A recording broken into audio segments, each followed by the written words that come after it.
All right, everybody. Bit of a rainy day today, so I figured we'd do something a little different. I think today we're going to work on making a spoon. Got a few tools going to be using here. Nice little case pocket knife, Stockman. Pretty good for whittling. The flex cut. This little guy's pretty much a dedicated whittling tool. It's got several implements on it. Each side has 3. Chipping blade, straight chisel. There's a nice little gouge right there if you're going to do any kind of scroll work. This V-shaped gouge works great. And the ones I'll be using the most on this little project, get them out of here without carving myself, it'll be these 3 here. Straight gouge, hook gouge, and what they actually just call spoon knife, I guess. Those would be the 3 I primarily use. Probably got some different blades on me today. Like I said, sometimes I switch stuff out. I'll be using that to take some bulk off of it. That's the Charade SCHF 14.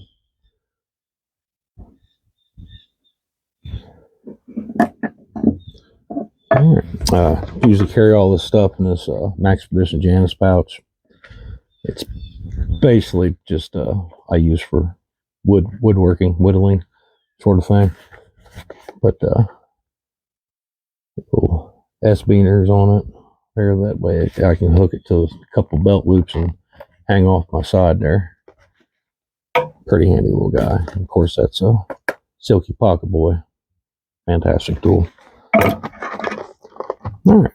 Without further ado here, we'll get started on this project. What we got here is just a piece of pine. I had in a cardboard box, I got a bunch of pieces like this that I processed down for the intention of making spoons. It's a little thick for what I'm going to do today, so we'll definitely be taking some mass off of it. But that's about as big a piece as you really need right there to start getting started out with her. All right, so we'll get started here. I'm going to get rid of some bulk. Now basically with this, if you want to do this yourself, now you don't have to spring for this particular tool. Is flex cut. It's very expensive, and I do believe my wife got this for me as a gift. At the time, it was around $160.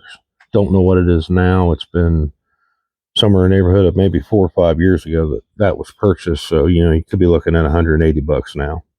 Old Timer makes a version of this, and I do have one of those too. It's not near the tool this is, but it does work. So if you would like a flex cut whittling jack, there is a far cheaper option to get you in the game. All right, now I've determined I wanted this to be the back side of my spoon, so and I want to keep a little bit of a swoop, because that way I can keep that slightly, how the spoon is shaped basically. If you're doing this for reference, grab a spoon and have it right here beside you. That'll help you, see what you want to turn this into. But mind you, this is not near as strong as stainless steel, so it's going to be a little bit thicker, obviously. It's something fun to do, nonetheless. Now, sometimes I'll give these to people as gifts. I tend to do that actually quite often. Or a couple of them, I'll just kind of, after I make them and I burn them, get some good char on them, I'll throw one here and there in a random pack I got, or a little pouch. That way I got a eating utensil already pre-made. But for now, let's render this down just a bit, a little bit chunky.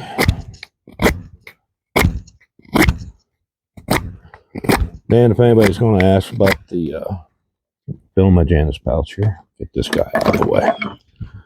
The quality of this Schrade knife I'm using at the moment, I'd consider it low end.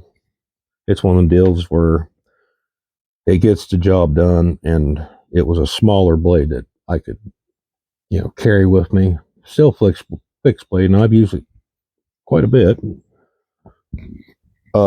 Do I trust my life with it? No.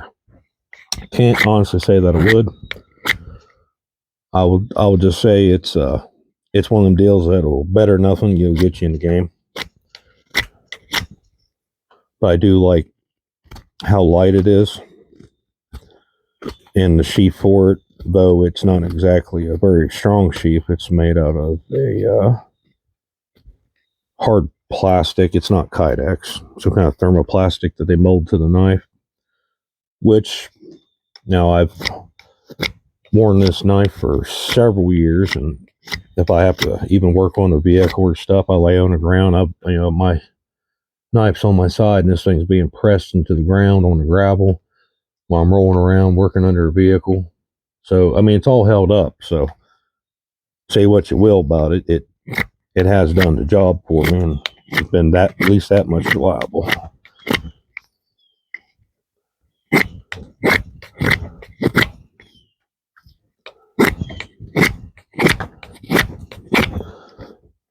Oh, and pardon me. I know a lot of people would probably get tired of hearing it, but I'm assuming a lot of new people may be watching this. So again, preface safety.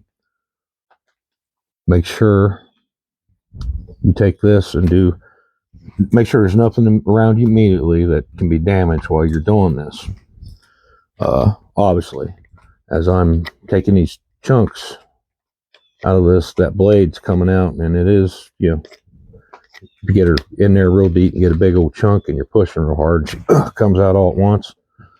Just make sure there's nothing or no one to hurt yourself. And this area, especially where you're cutting while you're sitting down and your legs are spread, whether you're male or female, it doesn't matter. It's called the deadly triangle for a reason. Your femoral arteries run through here, and they are incredibly close to the surface. I mean, I don't even know. I can't remember exactly how far in they are, but they're very close to the surface of your skin, and it's one of the worst ones to get cut. You will bleed out rapidly if that bad boy is cut. So keep that in mind. Don't be taking this, put this around just for safety's sake, and so that blade's going to come down. Don't do that. Just don't do that at all. I'm leaning quite forward, arms resting on my knees to help get me stable. So just keep that in mind while you're doing these sort of things. That way no one ends up to a trip to the ER, or even worse, someone gets hurt really bad and bled out. And as I said in a previous video, I've let several people know where I'm at, and I'm going to be making a video and what I'm doing. So I've got, right now, there's currently 4 people that's very close to me here on the homestead that knows exactly where I'm at, and they know I'm out here working with some blades.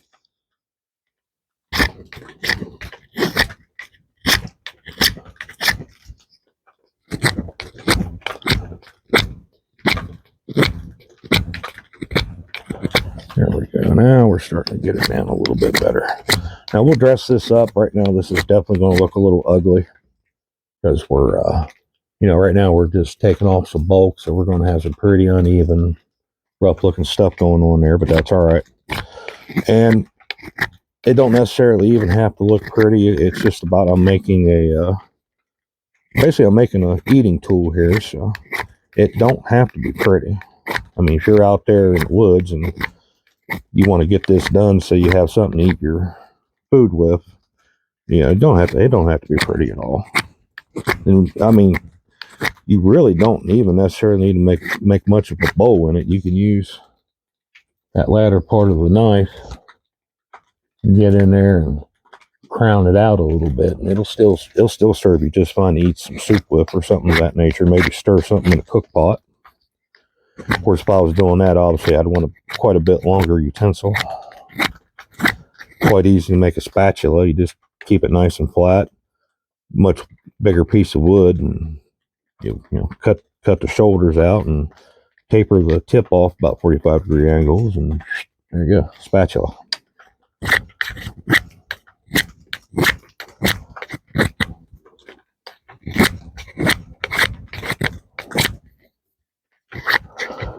And again, I would definitely recommend that practice with some cheap knives to learn how to hone and sharpen knives, because that makes doing little tasks like this quite a bit easier if your blades are sharp. You'll have to use far less force, and you're less likely to damage yourself while you're doing it. There's high risk of cutting your fingers while you're doing this sort of work.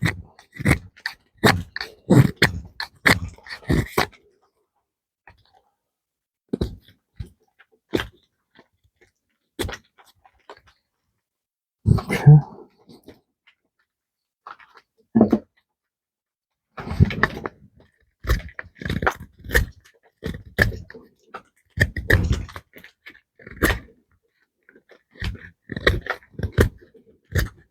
Well, yeah, I'm sure some people give you criticism. That cutting technique I was just using right here. That. Okay. That is a bit dangerous. I won't argue that, but I will explain a little bit of a technique that I'm using to help mitigate some of that danger. I got some real estate right here to put my thumb on. And I'm making sure my thumb is below. Get her in the video there. It's going to be a little hard. Got a kind of crazy angle. See, my thumb's not sticking up right there. Won't hit my thumb that way.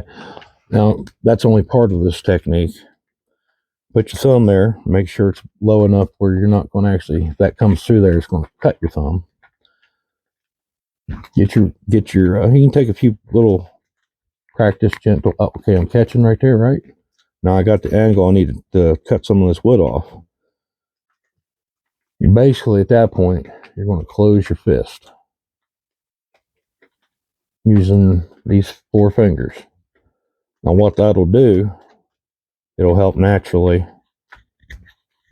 stop that blade from wanting to, shoot clear on out of there. So I'm not so much pulling with my arm or pushing and pulling away like this with either hand. Most of this is just taking these 4 fingers like you're making a fist. And that does help control the knife a little bit. Makes it far less likely you're going to cut yourself. Of course, this cutting technique here, obviously, this is one that's fairly dangerous for anybody or anything that's in your immediate vicinity. So just make sure you don't cut yourself or somebody else. All right, that's a little thick, but I'm going to go with that for the sake of not making this a super long video. Now then, I'm going to come back on the back side of this, and I'm going to crown this down at an angle, going back to this side. So I'm coming from the back side here, and I'm coming to this side, but I'm going to come in at an angle on it to kind of get that little bit more classic bowl shape.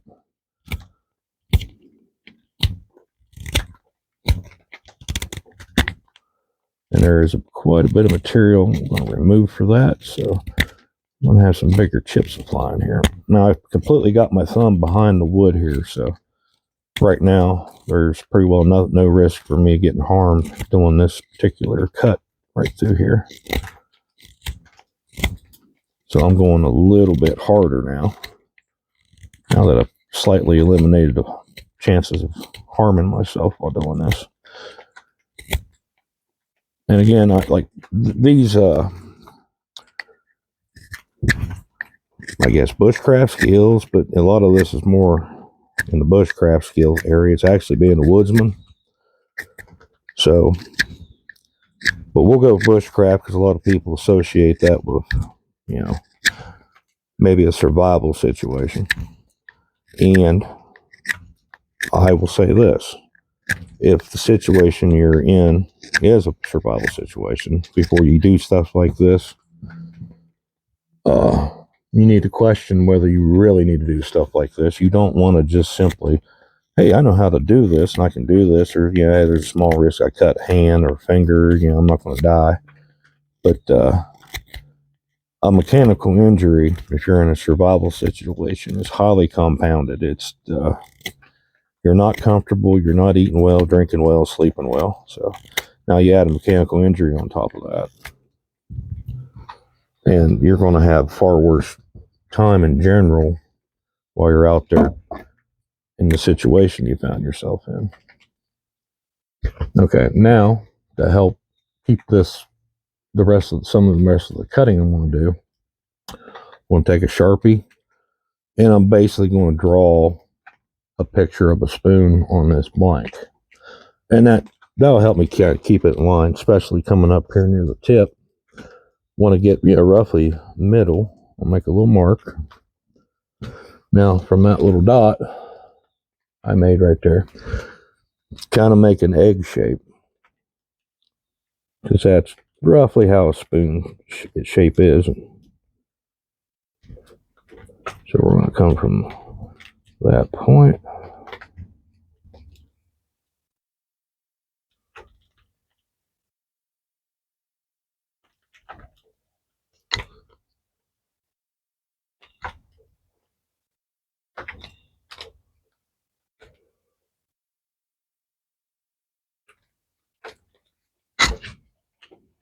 Now she's going to be a little lopsided, but that's all right. So I'm not making a work of art here. I'm just trying to make a utensil, and she'll do the job. We'll just bring it out as far as it can. There we go. So that tells you I didn't actually measure this, so I obviously didn't get dead center. However, that's spoon shape enough that that'll get food in your mouth.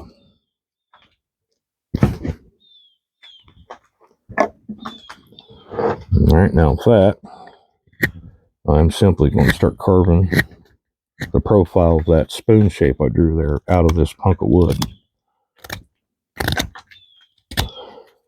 And you can definitely, absolutely do all this with a pocket knife. I'm using the belt knife here just for expedience sake. Now here's where we're getting a little more dangerous cuts. Now this one's going to put the blade a little bit in my area. So now's where I use precision and less force. And you may want to get this done and you want to start taking big old hunks out of here. Don't do that, because this does here put you in a little bit of danger. So even if it's not a severely deep cut, cuts can get infected. So now we're out there and we are, God forbid, in a survival situation. If you can't get rescued within a reasonable amount of time, let's say, oh, you're stuck out there for 4 or 5 days, maybe even a week, wherever you may be at, that's not good to have cuts upon your body if you don't have no means to treat those cuts and keep them from getting infected. That right there could definitely spell your doom, unless you have somewhat of a reasonable medical kit with you, antibiotic ointment, some bandages. I know a lot of people make light of having band-aids in your kit, but I do this a lot, and I really appreciate having band-aids, because I usually get, as long as I've done this, I mean, I can't even tell you how many of these spoons I've carved. At one point I had a box that had close to 100 in it, and that was just the ones I decided to keep. I did forget to mention that when I talked about my EDC inside this honing stone. It's a little rough, been in there a while. Yeah, band-aid.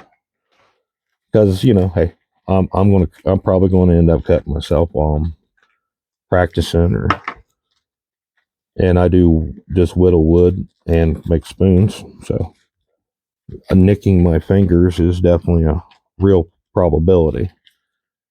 So, you know, that will help me keep that cut clean by slapping a Band-Aid on it until I can get somewhere where I can use proper sanitation procedures to keep that wound clean. Right.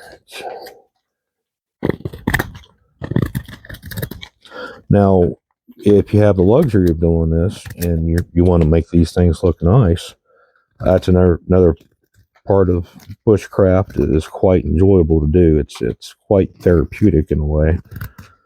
Just you'd have to try it to understand what I'm talking about.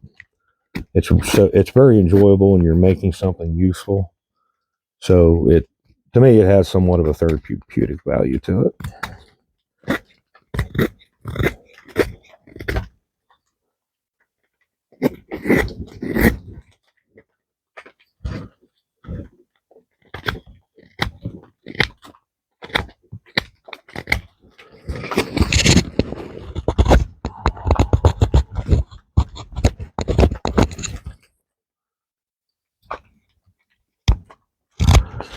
Now I'm going to start tapering this nose for the spoon in a little bit. That way we start resembling more of a traditional looking spoon you might have in your kitchen sink. Not your sink, but the drawers, your cabinet drawers, in your kitchen.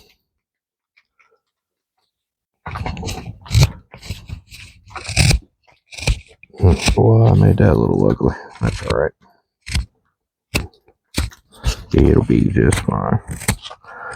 All right, now I'm going to bevel these sides down. We're going to come slowly taking some meat off, coming down here at an angle. So that way, the spoon will have a little bit of that typical shape you'll see in an actual spoon. I'm keeping enough meat out of that taper coming down here that backside. That when I do my bowl, it won't be incredibly thin.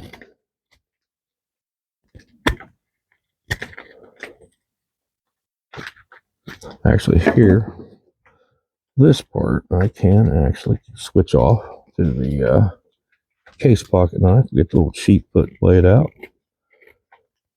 Now this little bad boy is sharp, so it's one of them ones you careful with, or you're going to split a finger clean open on yourself. And not particularly too keen on doing that.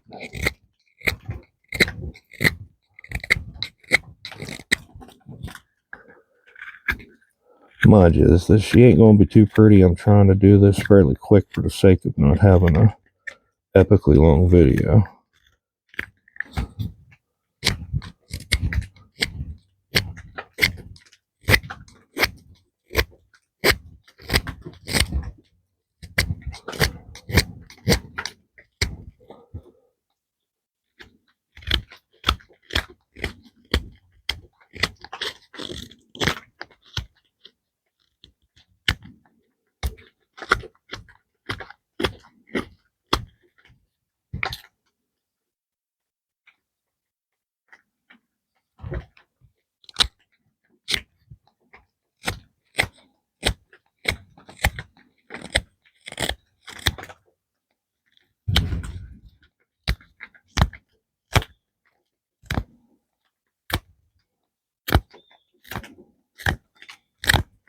Okay.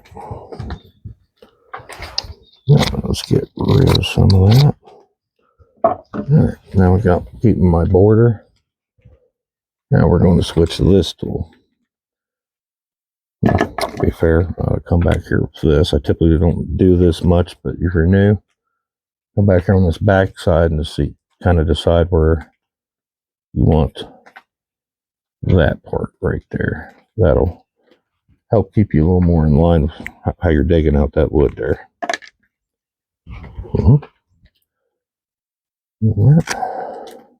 I tend to go around these a little bit here. That way I've got a little bit of a physically cut in border versus just that marking.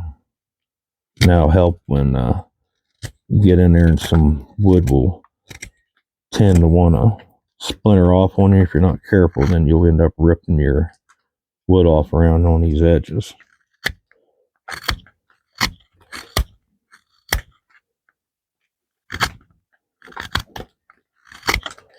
So then you want to come back up here, start taking a little bit from this end, so we don't run into a deficit when you're cutting that way, and you end up ripping the borders of your wood right clean out.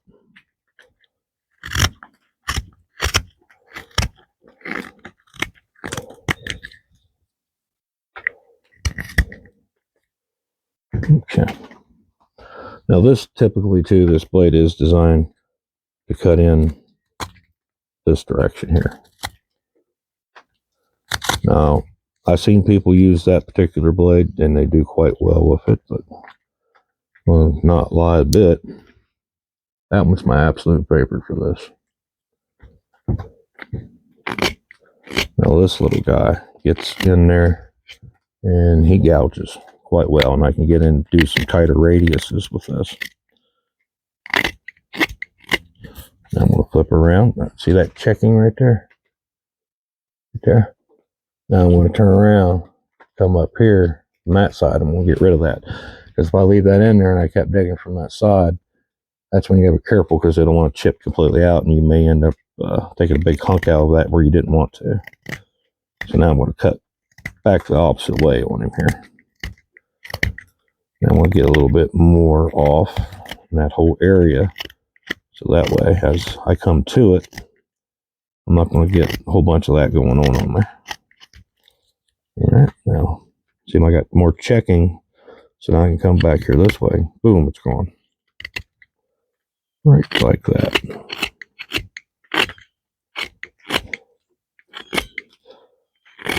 Now obviously, if you're going to eat with these, the way they feel when you're eating with them in your mouth, you want to, that's why I recommend taking an actual spoon with you, doing this at the start. That way you get similar proportions, but obviously you got to leave it thicker due to the fact that this is wood, not steel. I found when I was making them and using them, if I had too big of a shoulder, I got my bowl, if these shoulders were too big, it felt odd putting that, if it was a soup or something, your lips would drag on this, but you couldn't really get down in there to properly remove the food from the bowl out part. It just felt weird, and I didn't like it, so I started making them more similar to how an actual spoon is made, and that helped tremendously. Now you'll see when I'm actually almost done with this bowl part, doesn't need to be much deeper than that. I am going to trim this and taper it a little bit to help alleviate some of that issue, because it's not very comfortable. Plus I want to get rid of my mark here, so that'll be very thinly scraped off with the blade. Okay, now I'm going to come here and we're going to go real slow and gentle and try to take very little wood here, because you can get some issues with checking off the corner here. I've done it multiple times. It's kind of annoying, especially you get to where you're actually trying to make a really nice one and you're almost done, and then oops, almost did it there. See the edge of that right up here? I just about destroyed that whole spoon there. But like I said, though, I might keep in mind that none of that is necessary. You don't have to do this part. It's just, to me, it's a preference. Like, you can make them nicer, come on this back side, and I can kind of start taking these little hair wall guys off, and we can get a more traditional spoon shape there on the back side of this too, if you so desired. How that's starting to come to. I mean, it's up to you if you want to do this for fun, or you're just looking for a way to have a utensil out there in the woods while you're bushcrafting and hopefully not actually surviving. Now we can come in here and clean that up just a hair. Got a little more even. Get rid of some of that girth right there.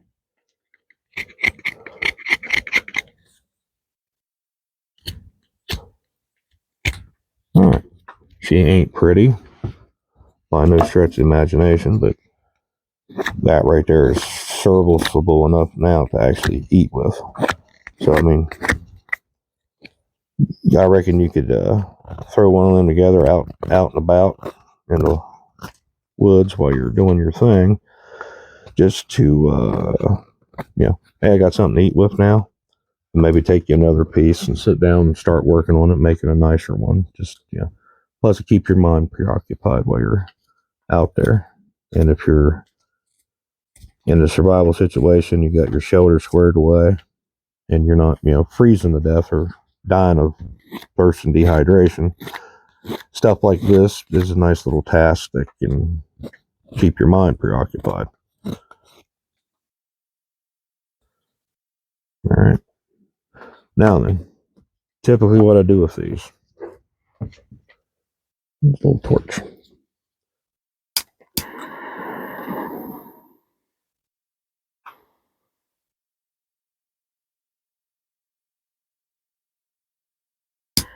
And yes, if this wood's too thin, this will burn a hole through it. However, there is careful letting that run too long at once. It'll mess them up, so I tend to let them cool down. Now, some of you probably know why I'm doing this, and for those who may not know, char, well, I'll say charcoal, but when you char something like this, and especially you let it go a little deeper into this wood, it and bacteria don't mix, and it will actually allow for you to have a little bit more longevity with that spoon, make it safer to use. Now, that is a danger with using wooden utensils consistently. You can wash them, but after a little while, the bacteria will soak into the fibers of this wood, and then you do at that point have the potential to have something to be concerned about. Especially you don't have access to the hot water and Dawn dishwashing liquid and all that proper stuff to clean it very well. So I will definitely say while you're doing this, you make the pretty ones to put back somewhere, maybe give to someone as a gift or just for yourself. But don't keep constantly using that one because it looks quite nice and end up giving yourself some kind of horrendous food poisoning from it.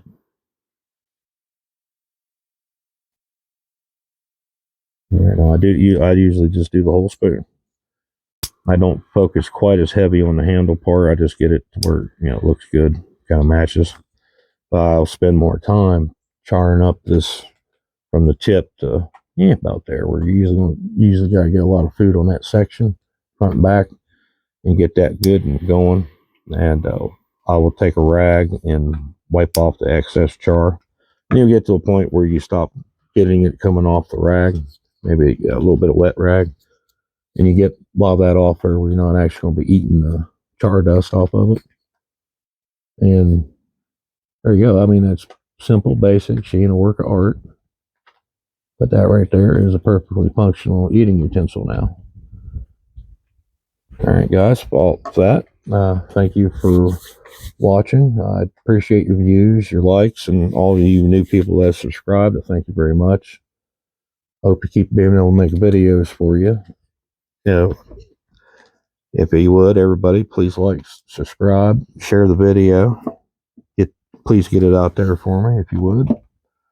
And I'll see you all in the next video, and I thank you very much for your time.